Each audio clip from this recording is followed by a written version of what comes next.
Hi. Hi. Trip ಹೇಗಿತ್ತು? ಚೆನ್ನಾಗೇ ಆಯಿತು. ಊಟ ತಿಂಡಿ ಮಾತ್ರ ತುಂಬ ಕೆಟ್ಟದಾಗಿತ್ತು. ನಿನ್ನ ತುಂಬ ನೆನೆಸ್ಕೊಂಡೆ ಕಣೆ. ಇವತ್ತು ಸಾಂಬಾರು ಮಾಡಿದ್ಯಾ?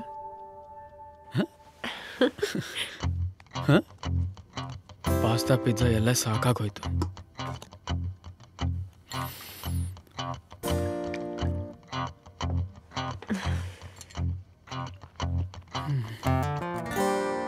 ಯಾಕೆ ಜನಕ್ಕೆ ಸಾಂಬಾರು ಕೂಡ ಮಾಡೋದು ಕಷ್ಟನಾ? ಯಾಕೆಂದ್ರೆ ಜನಕ್ಕೆ ನನ್ನಂತ ಹೆಂಡತಿ ಸಿಕ್ಕಿಲ್ವಲ್ಲ.